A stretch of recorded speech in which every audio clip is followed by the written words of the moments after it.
Every Monday to Friday, this is Peter Lewis's Money Talk. Money Talk. Good morning from me, Peter Lewis. Welcome to Money Talk for Wednesday, the 25th of October. It's Hong Kong Policy Address Day. Chief Executive John Lee will deliver his 2023 policy address later this morning, and we've got that covered on Money Talk today and tomorrow. This podcast is sponsored by Surfing Group, which is headquartered in Singapore and offers online financial services to 30 million customers across 10 countries. And in today's business and finance headlines, Hong Kong Chief Executive John Lee will deliver his second policy address this morning, and it's being reported that Hong Kong parents with newborns will receive 20,000 Hong Kong dollars as part of a suite of incentives the city leader will announce today to boost the birth rate. The South China Morning Post reported there will be other big measures in the address, such as an easing of stamp duties for certain transactions in the property market, enhancing reindustrialisation by exploring new markets in the Middle East, and improving the living standards of tenants of subdivided flats.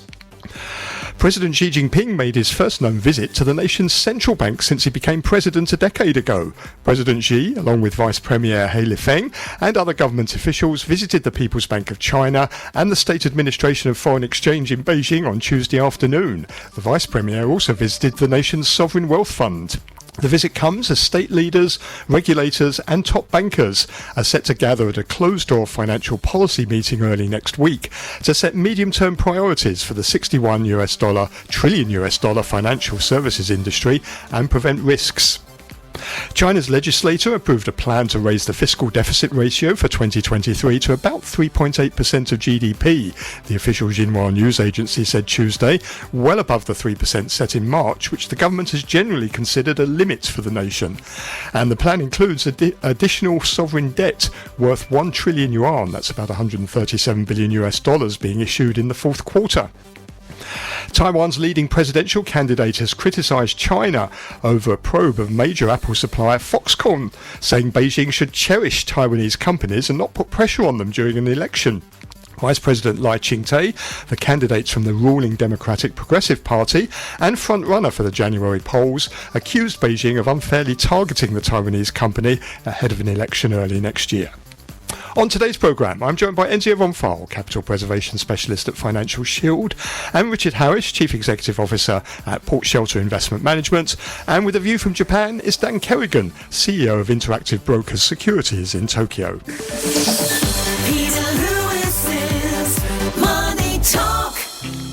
On Wall Street Tuesday, US stocks rose as Treasury yields stabilised and investors focused on a slate of largely positive earnings reports. The S&P 500 added 0.7% to finish the session at 4,248. The Dow gained 205 points or 0.6% to close at 33,141, snapping a four-day losing streak. The Nasdaq Composite climbed 0.9% to 13,140. There are plenty of earnings reports overnight, including Microsoft, Alphabet, Coca-Cola, General Motors and Spotify. And if you go to my daily newsletter at peterlewismoneytalk.substack.com, you can find more details of major US companies' earnings there. US government bond markets stabilised on Tuesday after sharp swings at the start of the week. The 10-year yield was down 4 basis points at 4.82% after hitting a 16-year high of 5.02% on Monday. The 30-year US yield fell 7 basis points to 4.94%, having earlier in the week touched a high of 5.18%. Oil prices took another tumble on Tuesday. Downward momentum increased in the New York session, with Brent crude oil settling 2% lower at $88.07 a barrel. Gold was flat on the day at $1,970 an ounce, but when priced in Japanese yen, gold reached a new record high of 297,000 yen per ounce.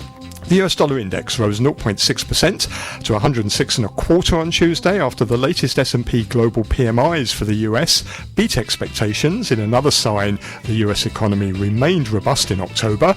The US dollar Japanese yen edged towards 150 once again, trading 0.1% higher at 149.84, and the Chinese yuan oscillated around 7.31 renminbi in Shanghai. Mainland Chinese stocks rebounded from pre-pandemic lows on Tuesday. The Shanghai Composite was up 0.8% at 2,962 after hitting the lowest level in almost a year on Monday. And the CSI 300 index was up 0.4% after closing at its lowest level since February 2019 on Monday. And the gauge has fallen about 15% so far this year in dollar terms. China's state fund Central Huijin Investments bought exchange-traded funds yesterday and said it will boost its holdings in the future as it continues its support for the mainland stock market. Hong Kong stocks fell for the fourth straight session after reopening Tuesday from a public holiday for the Chungyong Festival.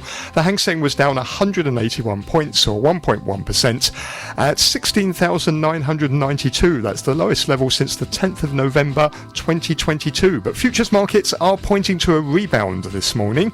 Looks like the Hang Seng is going to open about 2% higher. That's around 333 points. Should start the day at around about 17,320 when trading gets going later this morning. Every Monday to Friday, this is Peter Lewis's Money Talk. Peter Lewis's Money Talk. It's a Wednesday morning and I'm blessed by having two good doctors in the house this morning. We have, first of all, Dr. Enzio von Pfeil, who is a financial wealth preservation specialist at Financial Shield. Very good morning to you. Good morning to you, Peter. Enzio, and also with us, Dr. Richard Harris, Chief Executive Officer at Port Shelter Investment Management. Nice to see you, Richard. Thank you, Peter. It's nice to be in the studio. Yeah, it's great, isn't it? Very nice to see you both here in the morning. Let's start with Hong Kong. Hong Kong's Chief Executive is going to deliver his second policy address this morning. He said on Sunday that his policy address would belong to every citizen, and he displayed a copy in a video of the policy address, which has a green cover and a subtitle that translates as "Strive to improve the economy, plan development, benefit livelihoods and add happiness." And the South China Morning Post is reporting this morning that Hong Kong parents with newborns will receive extra happiness in the form of 20,000 Hong Kong dollars as part of a suite of fresh and encouraging incentives to boost the birth rate. And the South China Morning Post said there will also be other big measures in the address, such as an easing of stamp duty for certain transactions in the property market, enhancing reindustrialisation by exploring new markets in the Middle East, and improving the living conditions of tenants of subdivided flats. So, Enzio and Richard, let's start there. I mean, this headline, Hong Kong parents with newborns apparently going to receive $20,000 as part of what John Lee calls a suite of fresh and encouraging incentives. Well, I could only sardonically say they'll be happy at birth and they won't be happy when it comes to education fees. Well, that's about one term's kindergarten, isn't it? Yes, exactly. Yeah, that's so. I don't think that people are going to have babies because of a little bit of money. But okay, I mean, it helps a little bit, but I don't quite see the economic sense of it, frankly. Well, as a great fan of adoption, you have to think, wouldn't it be better to look after kids who are already on the state at the moment and put them into families who can give them a future? Very good point, yes. Very good points indeed. I mean, I'm wondering why it's 20,000. Why not 40,000 or 50,000, 100,000? I'm sort of wondering how this 20,000 number has come about as sort of being the dividing line between incentivising someone to have a baby and not. I should think the decision-making process is something like people thought, well, maybe 40,000 is too high, 10,000 is too low, so that's how they ended up with 20,000. Yeah. Well, a committee is a horse is a camel designed by a committee, so let's not forget that. I can't imagine, though, that... I can maybe imagine that if you're already planning a family, this might give you a little bit of an extra incentive to hurry up. But I can't imagine that $20,000 is going to persuade you to have a baby if you weren't planning to do it anyway. It's a little bit like the Happy Hong Kong that we've had, and then the boost to the economy with the night stalls. It's all kind of... I often just get the impression that these are ideas conjured up by people sitting in little glass houses, thinking up something cute that they think might happen, where they really very rarely, except for Regina Ip, have much contact with the population. Well, do we need more people in Hong Kong when we have people living in cages? In Kowloon, yes, very good the point. average size of a property is 400 square feet. It's a policy that doesn't really fit Hong Kong, when in fact there are plenty of other good things that the Chief Executive is looking at that really do need a little bit of a help. It doesn't really address the underlying issue, does it? No. Why is it that people don't want to have children anymore, or a lot of people don't seem to want to? What is it that's disincentivizing them? And also, it doesn't address why so many people are leaving Hong Kong either, which is leaving us with this brain drain. It doesn't seem to really get to the heart of the issue. That's what I mean by what I call oil and water. In other words, the government is the oil and we're the water, and they're just not going to mix. And I'm afraid that aloofness is coming here yet again. Richard's point is very well taken, and tragically it's also something that they should really hit hard in the policy address, which of course won't happen. The social housing, I mean, even the Beijing government keeps on telling us to get cracking on that, and somehow we hear about long dated projects that will into Never Neverland. Why not just use Penny's Bay and house some of these poor wretches there?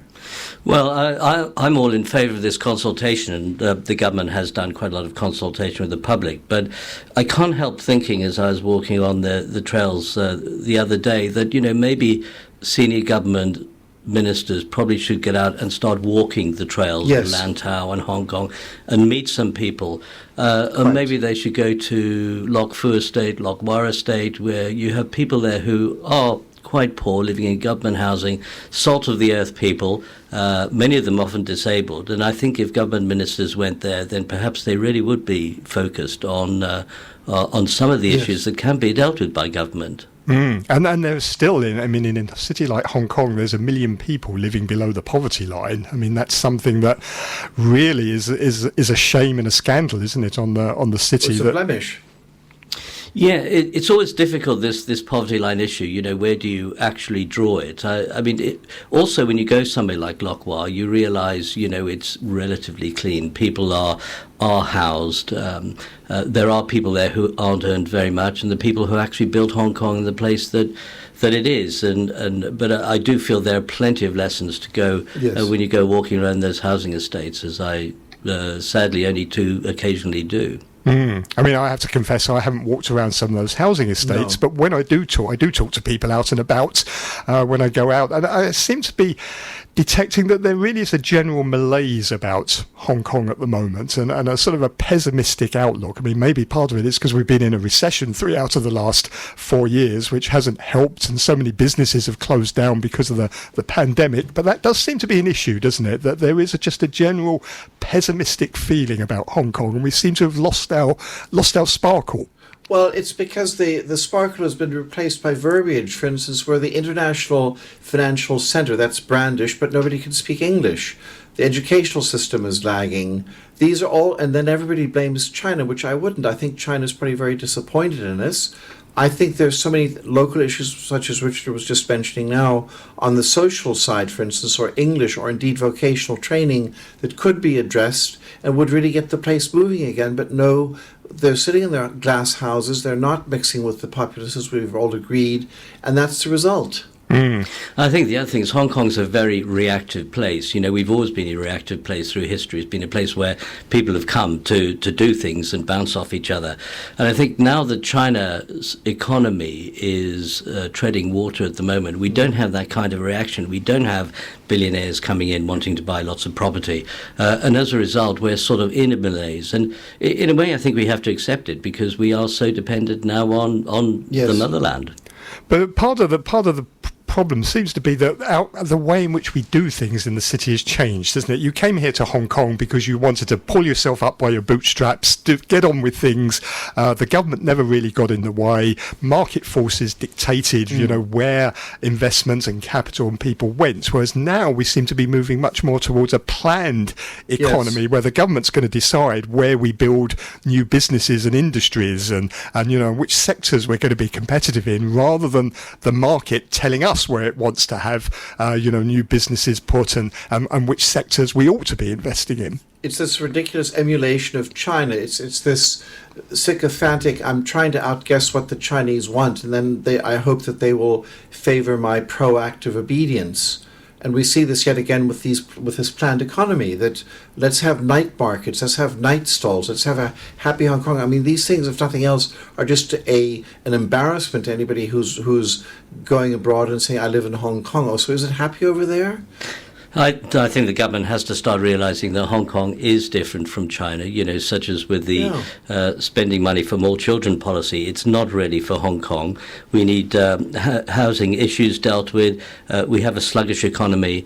And I think if you look at the government's move into innovation, what are 8 million people going to do compared to Shenzhen instead of innovating? What we should be doing is taking innovations from there and putting them into practice. Increasing electric vehicles. There are a few electric buses around, but not enough. Cleaning up the air. For instance, if you've got a ferry to Lantau, you get a lung full of black smoke. These little things that could change things a lot in Hong Kong that are very specific to Hong Kong and what we need. Do you remember the Smart City Blueprint? How many times was that revised a few years ago? But we seem to have got nowhere, do we, in becoming a smart city and becoming a cleaner and a greener city? Well, the consultants did, and I thought we had a tech hub in Cyberport, but that seems to have gone on the by. But they're going to be appointing a new chief executive for the Cyberport. It's all kind of patently childish, I think. Well, I think in innovation we have the money to develop. We don't really are in a position to innovate as such. We need to be developers and city developers and focusing on what works in a small, densely populated city. And what serves the population, So there was an article in the Wall Street Journal yesterday, I think it was, saying that basically the corporate retreat from Hong Kong is accelerating. They were saying that although international companies began trickling out of Hong Kong a few years back, that's now starting to accelerate. The number of US companies operating in the city has fallen for 4 years in a row. Let me ask you first of all, why is that? Why are companies slowly either going to the mainland or going down to Singapore and setting up there? What is it that they're worried about? Well, I think you're right, Peter, but I think the other thing is we've got to see where we've come from, where Hong Kong was a major global hub, and we're now turning into an international hub. I think there's no doubt we will retain our entry point as a gateway to China, and I think that'll be very important. But that requires a different sort of office. It doesn't necessarily require a big office with a huge floor in a building in Central. It's maybe small, few-person offices that can act as a rep office and actually be the hub of a lot of trading. So I think that the economy is changing in that sense. Even though, we see a lot of people going out. I actually am quite surprised about how many new faces I'm seeing around town. But they tend to be more junior people, the person who'd come in to sort of run an office or be part of a smaller office rather than a big multinational hub. I think maybe also just to add to what Richard's saying, that you've got a lot of companies in China not being so happy, foreign companies in China not being so happy, not feeling so welcome anymore. So if they're downsizing there, it goes hand in hand with downsizing in Hong Kong. Are we being affected also by the corporate crackdown that's going on the mainland? Is that also worrying people here as well? I mean, look at what we've seen with Foxconn recently, WPP, executives travelling on the mainland can just suddenly mysteriously disappear. Yes. Is that putting people off? I should imagine it would. I think that's part of the problem, but also the elephant in the room is, of course, also the high costs here. And as Richard was saying, if you can now do everything via tech, then you don't really have to be, the incentive to be in Hong Kong isn't what it was 10 or 20 years ago, because of tech can replace a lot of the communication stuff with Zoom calls. Yeah, on the other hand, and I have been telling a number of young people this, Hong Kong actually at the moment is a great place to come, because there is opportunity here with people leaving. You could easily come for a few years, as we all did, and stay the rest of your career. And I think we're going back almost to the kind of environment it was in the 70s or 80s for foreign talent maybe wanting to come in here, that there are opportunities. And the cost may be high, but the salaries aren't too bad either, and the tax rate is to die for. Well, a big focus is also going to be on property curbs. A lot of calls to lift now these property restrictions that have been in place for the last few years. Some people say, yes, that's a good idea, because the property market has been in decline now for, since 2021, if you look at the Centerline leading real estate index. But at the same time, other people are worried that all you're going to do is make property more unaffordable for those people that aren't on the ladder. So where do you stand? Well, I mean, I'm not a property expert at all, but I just think the stamp duty of 15%, that needs to go, to give it at least some incentive. That's at least way more effective than giving potential parents $20,000 to have a baby. I can tell you that. Absolutely. I think the other thing too is that, talk about reducing stamp duty and stuff is probably 4 years too late. This was brought in during a real boom when everybody had the red mist and prices were going up and people were being priced out of the market. Now there's very little trading because nobody wants to sell. Everyone wants to buy, but that means there's no trading. We're in a situation where the tax is a real hindrance. And it's been a real hindrance for too many years now. So as far as I can see, it should come off completely. What I find interesting is you've got a leading property group here, China Chem, saying basically the golden era for city housing is over, but they mean the golden era for them, not for yes. not for us. Well, that's right. And if you look at the office space that's starting to shrink, and people do want to work from home, and technology allows it, you'll still need offices, but hot desking works perfectly well. I think the three of us have probably been doing it for decades now, and why not? So I think the office property sector is in trouble, and then why doesn't the government then increase the conversion of office property to residential, because that space can be used. Just as a broader perspective also, what we're seeing in Hong Kong is exactly what happened in London in the 80s when I was in the city, that all of a sudden Quarry Bay was, or whatever, Canary Wharf was a big deal, and where's Canary Wharf? Now, the other thing that we've been suffering from, trade's been in decline here, obviously partly hit by sluggish global demand, but the business sector there, the local chambers of commerce, wanting some support to help sort of companies, particularly small companies in the trading, the export sector. What do you think can be done there?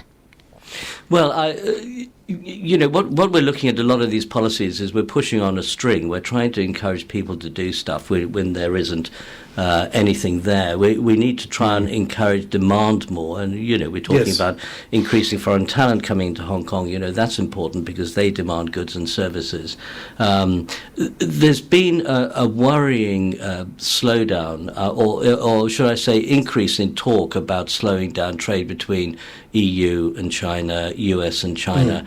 I don't see, despite the political differences, that necessarily should make a difference. As long as visas are easy to get, as long as there is housing available, there are schools available, this sort of trade will continue. You've got to make it a place welcome for people to come to live. In order to trade as well. But I'm still confident that trading will continue even if political environment remains difficult. One gets the impression, though, that it's gone a little bit anti-foreign here. It just seems as if the Cantonese frankly don't like anybody. They don't like the Mandarin speakers coming in. They don't like us being here. And so, of course, some foreigners probably just don't feel welcome. And that's maybe also a minor but yet very real factor. It is interesting, isn't it, that these sort of talent schemes that John Lee set up last year to attract people to come to Hong Kong, I mean, they have exceeded expectations in terms of the numbers, but what's interesting is it's nearly all mainland people coming to Hong Kong, very few international people applying under those schemes from the Europe, US and so on.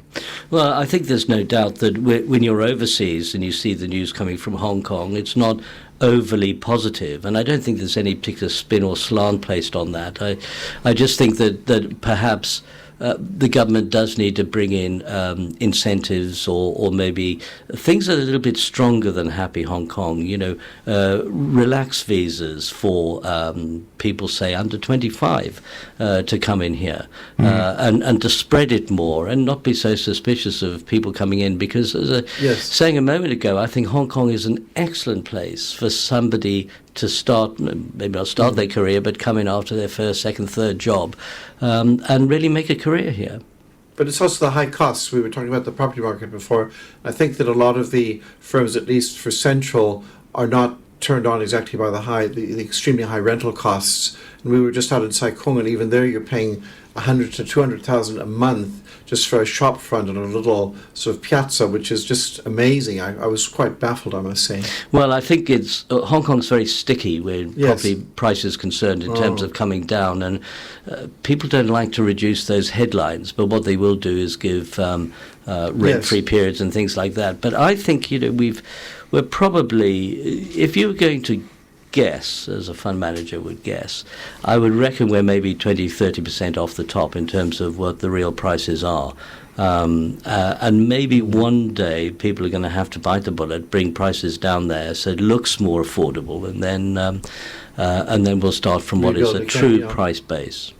Okay, well, let's switch our attention to the markets. We had on Monday the most volatile day in the US Treasury markets since the regional banking crisis back in March. Huge swings in yields on long-dated bonds. The 10-year yield at one stage peaked at 5.02%. It's since come back after Bill Ackman said he was ditching his bearish bets that he's held for the last few months on long-term Treasuries. He wrote on X, "There's too much risk in the world to remain short bonds at current long-term rates." So the 10-year yield now is stabilising around about 4.85%. But nevertheless, what is the impact on the economy, on the US economy, of rates yields at 5%? Well, I think it's going to go what Hugh Pill of the Bank of England calls the Cape Town effect, or the Table Mountain effect, that what at least I've felt for some time, that rates are going to get stuck at a higher level for a longer time. And this is kind of news to the market, because there were so many people in the futures markets who were forecasting that rates would be cut and the economy would sort of go back, zing-a-ding, move back up. And so I think it's the effect on the economy is that, and we'll get into that on John Greenwood's article, tighter money does, and higher prices of money do, at the end of the day, dampen demand, dampen economic activity. It's as simple as that. Well, I think that's right. I think prices will stay higher for longer. We're now looking at Treasury yield 10-year, which is kind of a benchmark at around 5%. But I remember us having exactly the same discussions when Treasury yields went through 3%. And what seems to have happened is that we have had a lot of injection of cash into the economy because of COVID, and that's kept things going. But, you know, the thing I think that everybody forgets is, although the situation looks difficult, markets are extremely adaptable, and they generally adapt. And if things happen slow enough for markets to adapt to interest rates at 5%, we'll be fine. 5% isn't high. 5% is probably the sort of price you should be paying if you want to borrow money. I think you're right, but it's for the... But we're not used to it. Well, that's right. So the system has to adapt. If it happens overnight, as it did back in, the 87, that's one thing. But if the system has time to adapt, we can get used to it. But as my mother-in-law always taught us, when interest rates are low, the wrong people get rich. So the wrong people got rich by rates of 0.5 to 1%, and now they're 5% on the Fed funds. We know that they don't borrow Fed funds. We kind of figured that one out. But I'm just saying that Richard is right that in absolute terms the rate is still very low, but in relative terms, for the greedy person who has been wise and leveraged up to the eyeballs, this is of course a huge hit. Well, regular listeners to this programme will know that I've been comparing for a while now this market environment to 1987. And I remember back in 1987, when I was working in the City of London then, we also saw sharp rises in Treasury bond yields. Also a lot of volatility in the currency markets as well. And then that led to the October 87 market crash. Now, just to be clear, I am not predicting a market crash. It's never wise to try and predict market crashes because you're wrong most of the time. But nevertheless, it seems to me there are a lot of similarities between what's happening now in the bond markets and what happened back in 1987. So I was very interested in an article in the Wall Street Journal yesterday under the headline, "Another Black Monday may be around the corner," and it was written by our own John Greenwood, who is the father of the Hong Kong dollar currency peg, along with Steve Hanke.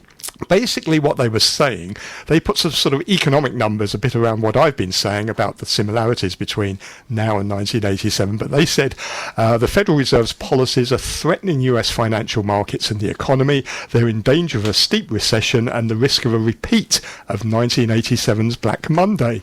And their argument is that basically the Fed has made two mistakes. It first of all got it wrong by leaving monetary policy too easy for too long in the belief that inflation was transitory. They flooded the system with money, and as a result, the money supply shot up and inflation shot up with it.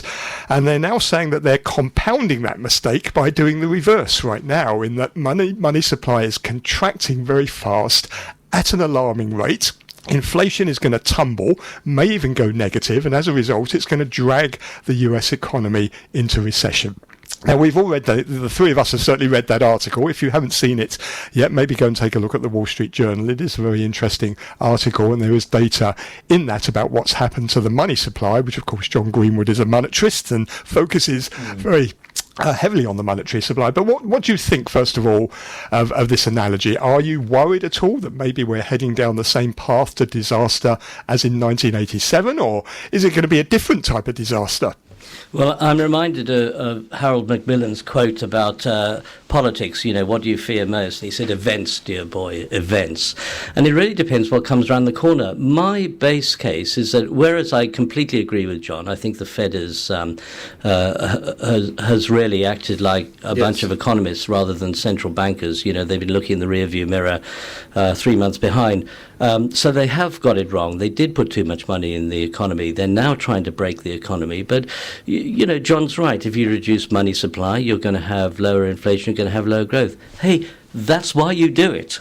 You put interest rates up to put a brake on the economy. So I don't find that too surprising, although I agree with most of his analysis. Where I think I do differ is that these markets are very adaptable. And in 87, interest rates changed very fast. As I said a moment ago, we've seen interest rates crawl up through 2%, through 3%, now into 5%. The market has had time to adapt.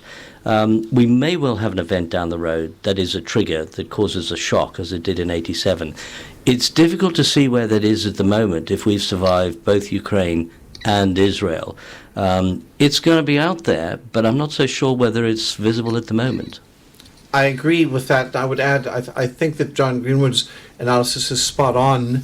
It's nothing more than my economic clock, that whenever you have an excess supply of money, switching to an excess demand for money by curtailing monetary growth, you then have problems in the asset markets, because asset markets are fed by excess supplies of money. If they shrink, then the asset market shrinks. But on top of that, and that's where he's a little bit very one track with his monetarist, is that you do also have these unregulated shadow banks. And I think there's a real danger there, that it's fine and good to make JP Morgan and all these other banks groan under compliance departments and as stockbrokers or and fund managers, but what about the unregulated stuff? That's really where the problem can happen. So my take is that when the change in the economic time coupled with chunky shadow banking speculation, that's what's going to cause at least a steep decline. A crash doesn't necessarily need to happen.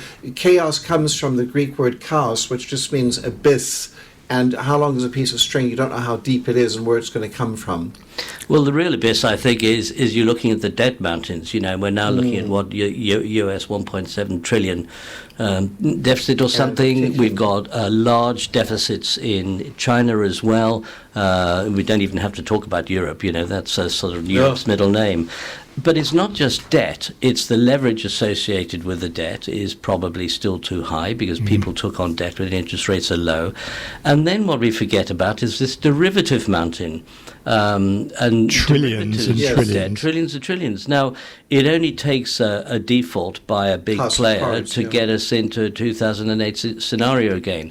These are the kind of events that I'm talking about that would trigger the House of Cards. One of the biggest derivatives out there is swaps on US interest rates, on Treasury bond yields, in fact. So, there's a lot riding on what is going on.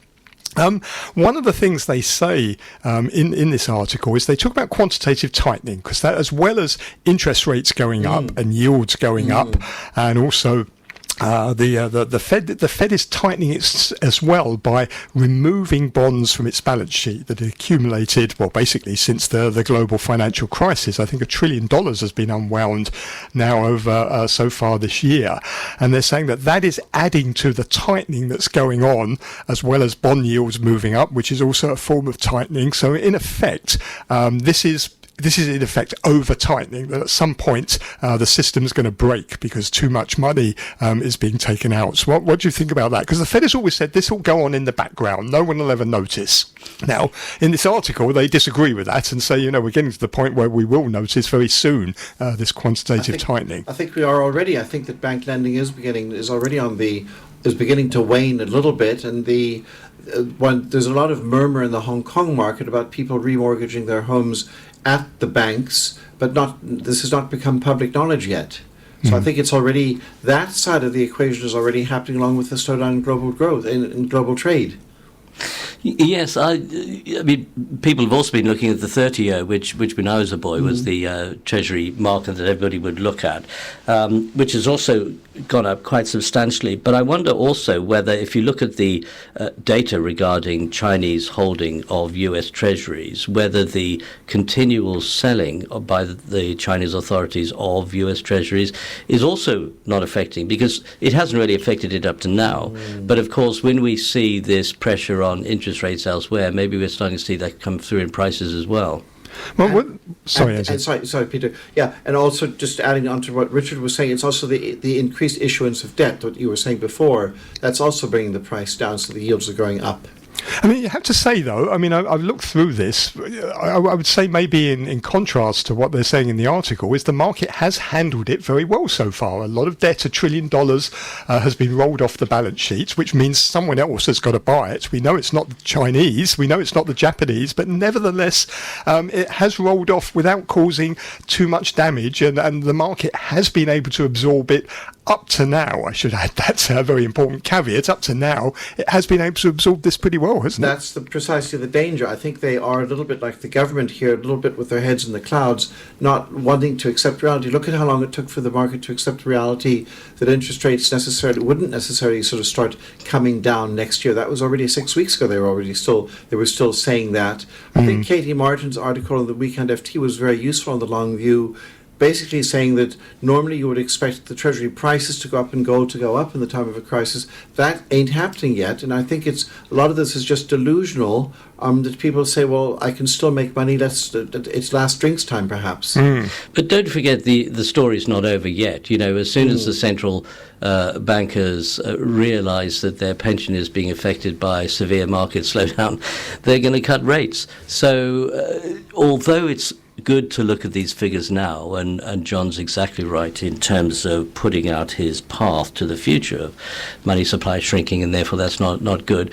The Fed could increase money supply if there was a crisis. So, you know, yes, all bets are off. And okay, that's their way of trying to help the system adapt. But of course, looking at further down the road, our grandchildren are going to end up paying that money back. What it says is that what saved us so far is basically all the excess savings from the COVID handouts. That's kept businesses hiring, it's kept consumers spending, but the article says the effect of that excess money, which has still been giving the economy a lift, is almost exhausted. That fuel is almost run out now, and then the economy is going to be running on fumes. Do you think that's right? Do you think we're now coming at the end of basically, you know, everyone's spent their handouts? Well, I think so. I mean, I went to that Bible of an Economist, the Wikipedia, and looked at the causes of these crashes. 1907, it's always speculation bubble. So that's why I call my piece. Yeah, I wrote that article on Wikipedia, by the way. Oh, right. Okay. Well, then you know that 1929 was a bubble, 87 was a bubble, 2009 was bubble speculation, 2020 was geopolitical. So I think that, and so the next crash, I think, is just, I'm going to reiterate this, is very much this mixture between the non-regulated banks, the debt mountain, which is part of the non-regulated bank story, not only one part of it, and of course then the shrinking money supply, the change in economic time. I'm going to make an analogy between climate change and the economy. What we seem to be doing to the Earth is beating it up. However, it does seem that the Earth is able to adapt quite well to the damage that we do to the environment. It's a little bit like the economy. The economy's been extremely adaptable.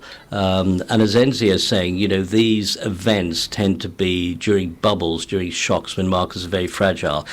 We have a base case of negativity around at the moment, but still the economies keep coming through. And I think unless we get a big event where the markets cannot adapt, we should you know, knock along at the bottom. Just to get all of us thinking also, of course, it's the new kid on the block is really the internet and the transmission that is just so instantaneous through the internet, that these lagged effects that we all talk about, that John Greenwood also talks about, they may have a very different contour this time. This time may be different, not in the sense that higher rates don't matter, but that they have a different effect. I'm wondering when this lag effect will come in because that's like the Wikipedia. John was on the programme in the summer, as you may remember, and we had a very nice chat back then on this show about the decline in money supply, which had been going on really since the start of the year. But so far it hasn't hit, has it? So I'm wondering, maybe is it just a question of time that eventually this will hit? Well, I think, again, timing is pretty critical, and what you tend to have is one factor being important and then another factor being important. And this is one of the issues that we have as economic analysts, is that, yes, there's a big factor coming through and the narratives come through and people say, things are going very bad, very bad.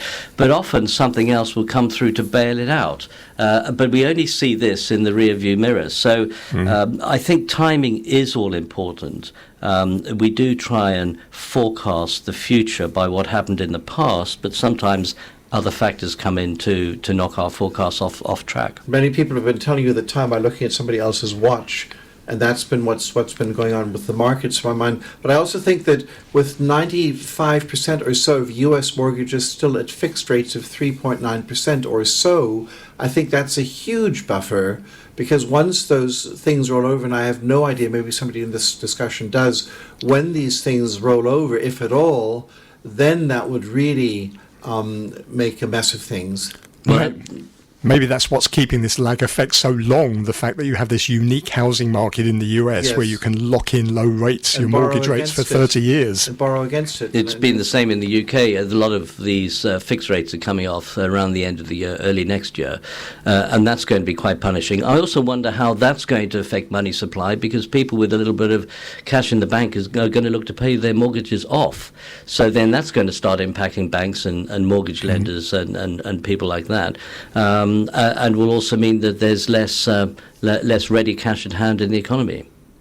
Well, great. Thank you very much for your thoughts this morning. Very enlightening discussion, very interesting there. You heard there Richard Harris, who is Chief Executive Officer of Port Shelter Investment Management, Enzio von Pfeil, who is a capital preservation specialist at Financial Shield.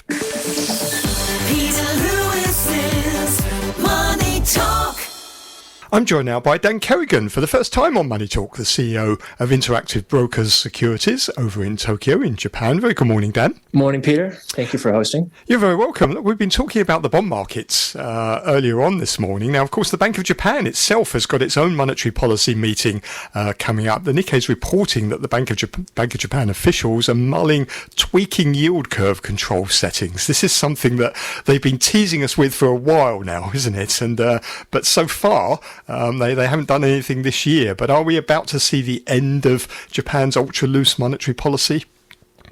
That is the $64 million question, right? The answer is I don't think they can.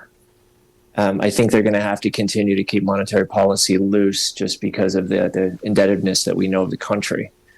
And I actually think it's interesting always, we have our BOJ watchers, and I think there's been some success elsewhere that I do think we have to give credit to the bank on the macro side, as we know that the yen is significantly weakened in the last couple of years.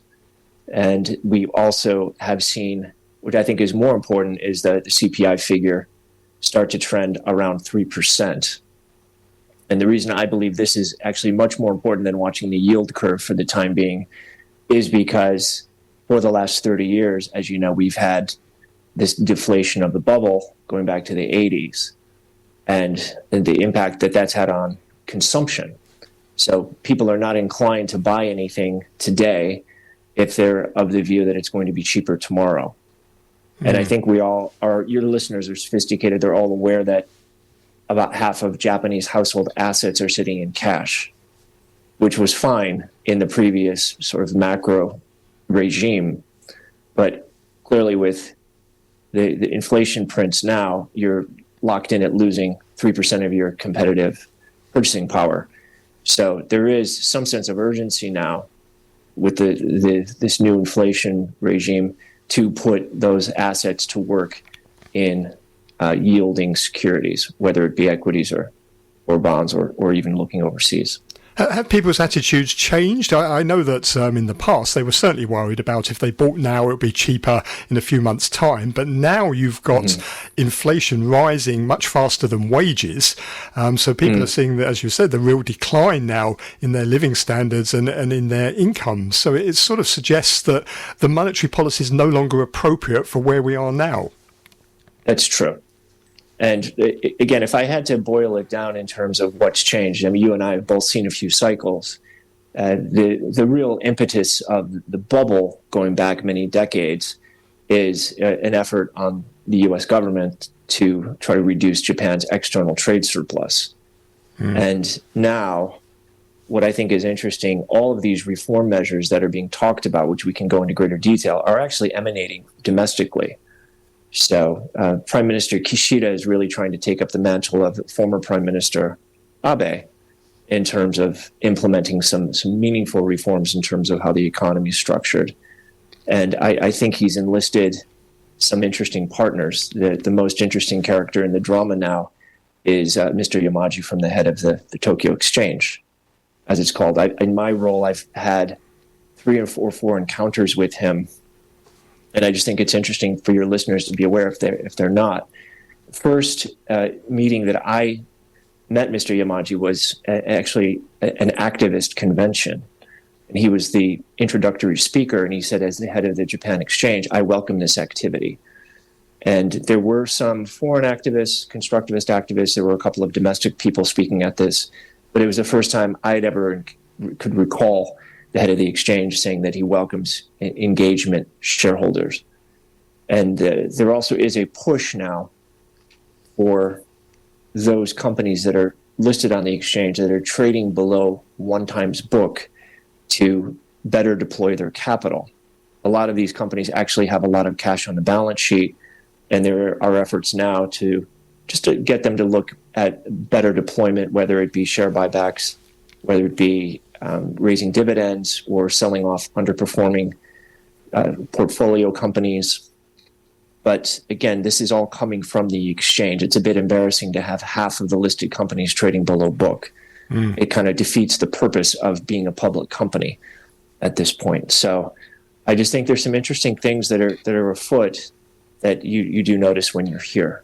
There's been all sorts of noise about the rollout of the new NISA program. So they're trying to really make the effort to make this a shareholder-friendly economy here. And he's going to start, isn't he, a name and shame list next year? That he is. Yeah, so if you are the CEO of one of these companies that is trading below book, you have to come up with a sort of not a corrective action plan, but some sort of plan that you need to file with the exchange for how you're going to improve your returns. So the last number I'd seen was about 31% of those companies that are eligible have filed. So there's a long way to go. But the point is, shareholders have not really been that important in Japan as they have been in sort of the English-speaking countries. But we've got a long way to go. But at least we're seeing some tangible signs that the shareholders are moving up the totem pole in terms of importance, which is encouraging. This is a game changer, isn't it, for foreign investors who are looking at Japan? It's one of the things that have been encouraging them to go into the market. And if you're a dividend investor, you must love Japan at the moment, where you've got all this cash being handed back to shareholders. I mean, this must be the market to go to. Well, we all know that we've had a number of false dawns in the last 30 or 35 years. And the interesting thing is this is going to become a stock picker's market in many ways because it's not going to be a blanket move. It's going to be individual company leaders, CEOs, chairmen, boards making these decisions. So we're going to need some boots on the ground here to see who's doing what. But it's a very interesting time here in Japan. So what is the outlook now for the Japanese stock market? I mean, it's been one of the best performing markets in the world so far this year. Prime Minister Kishida is encouraging foreign investors to go and invest even more in Japan. So what is the outlook? Is it still rosy? Well, I think we need to sort of make the distinction between the economy and the market. So I think even the most bullish economists are not really looking for the Japanese economy to start roaring again as it did in the 1980s. What it really is, it's the hand-to-hand combat with what are these individual companies going to do to sweat their own assets. They've got plenty of underperforming assets, whether, as you said, it's cash on the balance sheet or having a look at their portfolio companies, seeing is a holding that they've got mission critical, or is it something that they could sell off and a different management team could actually do better with these subsidiaries. So it's not necessarily the outlook of the market. I know it's a cliche. It's not a stock market. It's a market of stocks. But you really do need to get here and get out and visit these companies and just see what their individual plans are and make your decisions that way. That's how I think is best to approach the market overall. And the economic outlook has darkened a little bit, hasn't it? If we look at that PMI number, it has. Again, I don't see anything changing wholesale there. But as you said, there are things to do here on an individual basis. Coming back to sort of where we started on the Bank of Japan, if the Bank of Japan does eventually decide to do something, it's a little bit ironic because it's sort of tightening just as, the Fed is being more and more accused of over-tightening and overdoing it. Mm-hmm. There was an article in the Wall Street Journal yesterday by John Greenwood which said that money supply is collapsing around the world now this year, and that's going to plunge the global economy into recession and potentially cause a financial crisis. So it will be a bit ironic if Japan suddenly started raising rates just at the point at which maybe the Fed has gone and overdone it and tipped the US into recession. Right. I don't necessarily see that happening, Peter. I think the BOJ is going to remain somewhat relatively loose compared to certainly where we are in the cycle for the other larger economies. But negative though, isn't it? Negative rates. That's the thing. Well, we've muddled through thus far, but as I said, I think the real action is in terms of what's happening at the behest of the government and the exchange. Is the BOJ in a bit of a hole? I mean, it wants to sort of somehow try and get out of this because it's sort of it's got these constraints that of no fault of its own. They've been there for a while at the Bank of Japan now because of previous monetary policy. But is it in a bit of a hole now, a bit of a bind that even if it wanted to get out of it, it can't? I find that hard to argue against. Let's say that. Very diplomatic, I know, but it's interesting times, isn't it? Because the Bank of Japan clearly now is the one. Well, maybe apart from the People's Bank of China, which doesn't have negative rates, but nevertheless has low rates. It's really the standouts now in the global economy in terms of where its monetary policy is. So we all sit here from overseas wondering just how long this can possibly go on for. And it's sacrificing the yen in the process. The yen's being thrown under the bus. Well, that's it. Something has to give, and whether it's tweaking the yield curve, it comes down to tweaking the yield curve or letting the yen go. My view would be, I think it's politically more expedient to let the yen go. Is there anything they can do to try and support it? I know there's a lot of jawboning talking about intervention, but again, we've seen sterilized intervention over the years. It hasn't really worked, and these things work in cycles. I can't put a target on it, but if it comes down to letting the yield curve control go or seeing a bit more weakness in the yen, I would think they would err towards letting the yen weaken a little bit more. But again, we don't give advice. I want to make sure your readers know that. Yeah, for sure.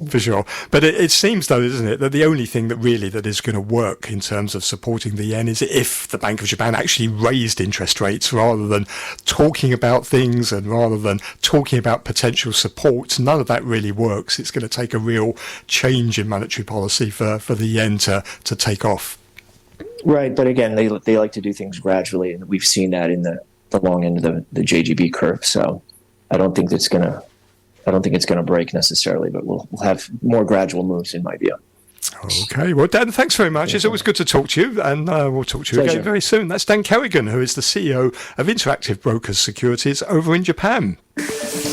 You're listening to Peter Lewis's Money Talk. Money Talk. Thank you for listening to Money Talk this morning. You can find more business and finance information from around Asia in my daily newsletter, which is at peterlewismoneytalk.substack.com. On tomorrow's programme, I'm joined by Andrew Ferris, the CEO of Econosis Advisory, and Nick Marrow, lead for global trade at the Economist Intelligence Unit. And discussing the latest developments in the oil markets is Vandana Hari, founder of Vanda Insights. Have a good Wednesday. Money Talk